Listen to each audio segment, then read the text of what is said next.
Baik, selamat pagi. Assalamualaikum warahmatullahi wabarakatuh. Perkenalkan, nama saya Ivo Baiduri dengan NIM 2001025 dari kelas A3 Bimbingan dan Konseling Angkatan 2020.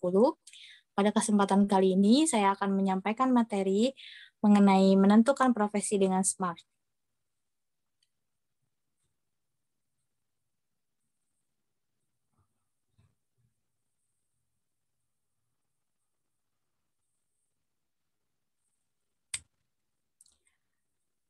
Pembahasan kali ini, yang pertama yang akan saya bahas adalah mengenai pengertian profesi. Yang kedua yaitu mengenai ciri-ciri profesi. Yang ketiga yaitu faktor perkembangan karir.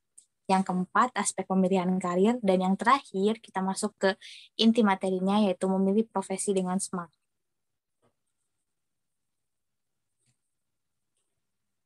Materi yang pertama, apa itu profesi?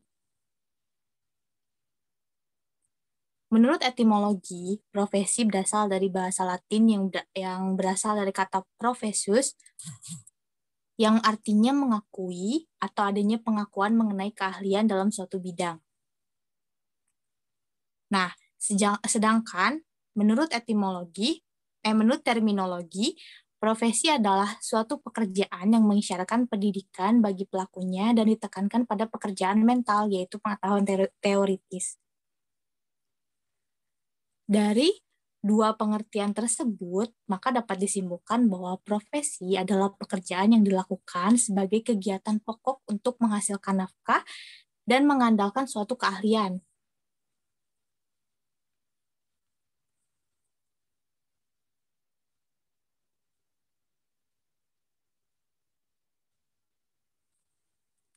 Masuk ke materi yang kedua, yaitu ciri-ciri profesi. Ciri-ciri yang pertama yang ditekankan adalah pengetahuan. Kenapa pengetahuan? Seperti yang sudah disampaikan sebelumnya, bahwa profesi ini kan pekerjaan yang menggunakan suatu keahlian. Maka keahlian ini diperoleh melalui pengetahuan. Tapi pengetahuan di sini tuh nggak cuma berdasarkan pendidikan aja, tapi pelatihan dan pengalaman yang bertahun-tahun juga bisa membuat kita mempunyai suatu keahlian. Lalu yang kedua, yaitu adanya kaidah dan standar moral. Kaidah yang dimaksud yaitu adalah kode etik yang biasanya ada di dalam suatu profesi. Contoh, ketika kita memilih profesi BK atau guru BK, maka ada satu kode etik yang mengatur bahwa apa yang tidak boleh kita lakukan dan bagian mana ranah kita. Lalu yang ketiga, yaitu mengabdi pada kepentingan masyarakat. Artinya setiap pelaksanaan profesi yaitu berada di bawah kepentingan masyarakat. Yang keempat, adanya izin khusus. Izin khusus diberikan kepada seseorang untuk menjalankan suatu profesi atau pengakuan terhadap seseorang bahwa dia memang betul-betul sudah memiliki keahlian di bidang tersebut.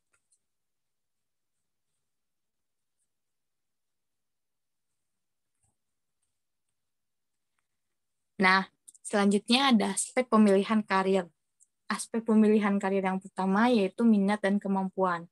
Minat dan kemampuan ini diambil berdasarkan kebutuhan kita atau potensi yang dimiliki kita.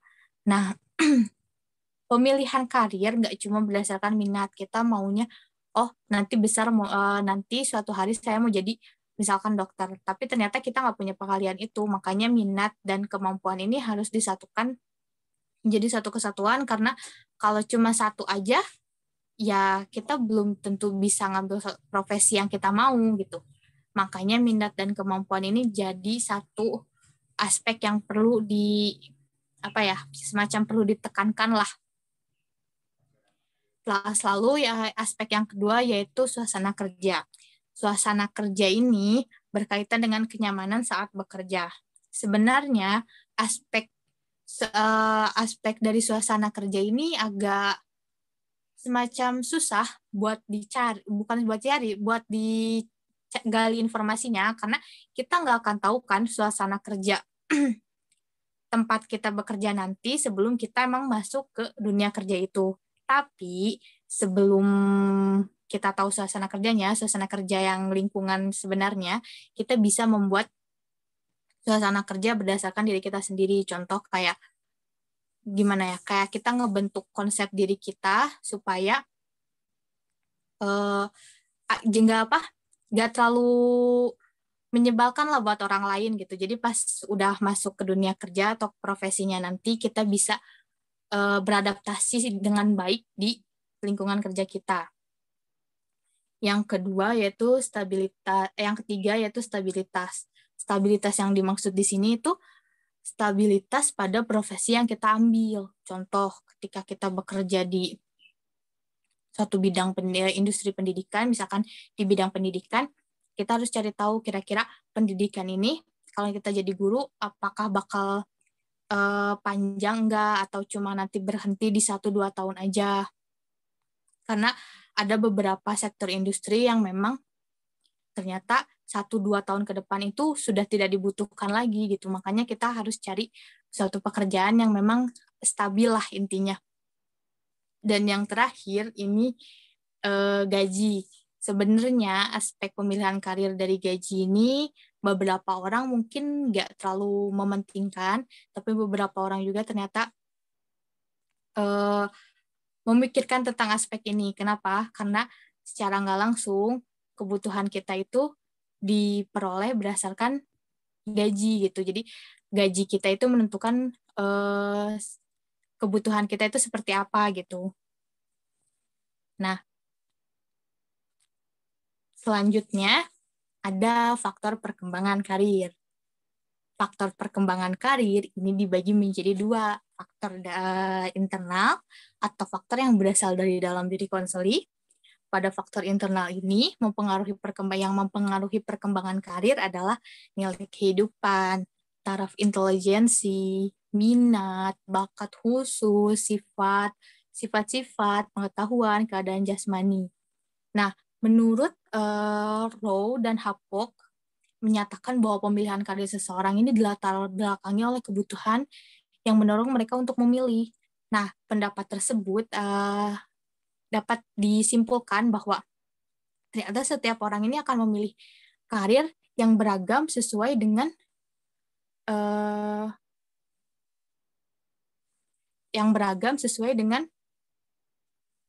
kebutuhannya masing-masing. Nah, kalau dari faktor eksternal itu ada lingkungan sosial, keadaan ekonomi, status sosial, hal-hal tersebut ternyata mempengaruhi. Karena faktor eksternal ini ternyata faktor yang berasal dari luar diri konseli atau lingkungan. Nah, masuk ke pokok utama, cara memilih profesi dengan SMART. Sebenarnya SMART yang dimaksud di sini adalah singkatan. Singkatan dari apa aja sih? Singkatan dari specific, measurable, achievable, reality based, dan time based. Spesifik, maksudnya spesifiknya apa sih? Spesifik adalah ketika menentukan tujuan atau profesi, kita harus menentukan dengan jelas. Kira-kira apa yang mau kita ambil, apa yang mau kita pilih, itu harus jelas. Lalu yang kedua yaitu measurable, yaitu menentukan pilihan secara terukur. Kita harus bisa mengukur bakat saya ada di sini, minat saya ada di sini, kemampuan saya ada di sini. Kira-kira kalau saya pilih profesi A, cukup enggak? Apa sih kemampuan saya ada di situ gitu. Yang ketiga yaitu achievable, yaitu pemilihan yang harus dapat dicapai. Harus dapat dicapai adalah masih mengacu ke yang sebelumnya, yaitu terukur. Kira-kira kalau kemampuan saya segini, saya bisanya ngambilnya profesi apa gitu. Kemampuan saya segini, saya kira-kira mampunya tuh di profesi yang mana gitu. Nah, yang kedua yaitu relative based. Ketika kita menentukan profesi mana yang mau kita ambil, jangan sampai kita keluar dari batas kemampuan kita. Jadi sebisa mungkin kita memilih yang sesuai lah dengan diri kita, maunya kita apa, bakatnya kita di mana, itu harus sesuai. Makanya jangan sampai kita stuck di situ. Kita harus bisa mengembangkan lagi bakat-bakat kemampuan kita atau skill yang kita punya itu buat mencapai suatu profesi yang kita mau. Nah, yang terakhir yaitu time based. Time based ini sebenarnya batas mana yang mau kita capai gitu. Maksudnya kita mau ambil profesi ini tuh di umur berapa gitu misalkan, atau kita misalkan aku pengen 2 tahun ke depan itu harus sudah punya profesi ini gitu. Nah itu tuh harus dibuat dari sekarang. Eh, Materinya sudah selesai. Terima kasih teman-teman yang sudah memperhatikan. Kurang lebihnya mohon dimaafkan. Semoga teman-teman bisa mengambil manfaat dari apa yang saya sampaikan. Untuk teman-teman yang belum paham atau ingin bertanya, dipersilahkan.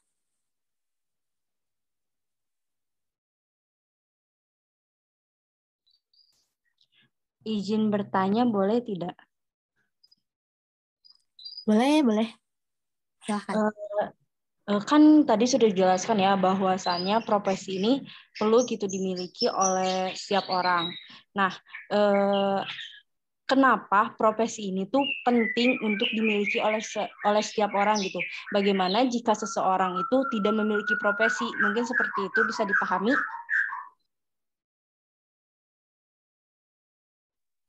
Paham. Terima kasih. Kita langsung jawab aja ya, karena waktunya yang udah agak mepet juga. Tadi pertanyaannya, kenapa profesi ini penting untuk dimiliki oleh seseorang?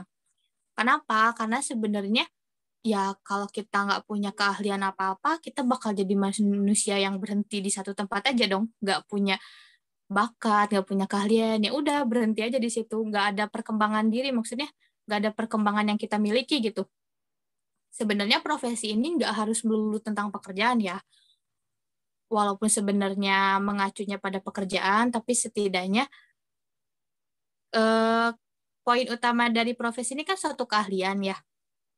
Nah, nggak harus, sebenarnya tidak harus direalisasikan dalam bentuk pekerjaan, tapi setidaknya ketika kita punya keahlian, itu artinya kita punya apa ya, semacam perkembangan diri yang bagus lah gitu. Kita punya kemajuan lah di dalam diri kita. Kalau kita nggak punya keahlian, nggak punya bakat di satu, ya udah kita cuma berhenti di situ, diem di tempat, nggak gerak kemana-mana, ya akhirnya kita tertinggal dari yang lain. Ketika yang lain udah bisa, oh udah bisa ini nih kan, kalau profesi kita ngajar nih, kita bisa bisa apa ya, bisa ngebantu peserta didik buat raih cita-citanya tuh kan, artinya kita ada gimana ya, ada semacam apa ya, kayak fungsinya lah gitu. Jadi manusia itu ada fungsinya. Kalau kita nggak punya kalau kita nggak punya apa ya, bakat atau nggak punya skill, ya udah gitu, kita mau berfungsi apa di masyarakat, ya nggak sih? Kalau aku sih mikirnya gitu. Mau di apa, kira-kira ada yang mau ditanyain lagi atau memang sudah cukup atau ada yang gimana? Sudah cukup jelas. Terima kasih atas jawabannya. Sama-sama. Oke, yang lain ada yang mau ditanyain lagi?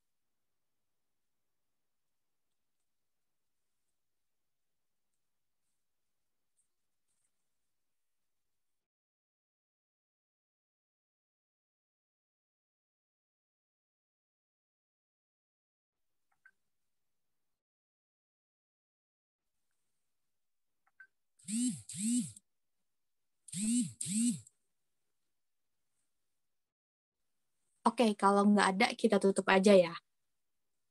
Sebelum kita tutup, saya mau menyimpulkan sedikit bahwa profesi ini ternyata eh, suatu apa ya, suatu pekerjaan yang membutuhkan keahlian, yang akhirnya nanti keahlian ini bisa digunakan kita untuk mencari nafkah. Nah, sebisa mungkin kita sebagai makhluk hidup itu harus punya keahlian yang bisa dikembangkan agar kita bisa berfungsi di masyarakat. Nah, dalam memilih profesi juga kita nggak boleh main-main, harus punya tujuan yang jelas, arah yang jelas, eh, penentuan yang jelas juga. Kira-kira kita bisa, kemampuan kita bisa apa ya, mampu nggak kita, kemampuan kita buat mencapai profesi itu tuh harus terjelas dan terukur. Nah, sekian yang dapat saya sampaikan. Mohon maaf sekali lagi apabila ada kesalahan. Terima kasih atas partisipasi teman-teman dan perhatiannya. Wassalamualaikum warahmatullahi wabarakatuh.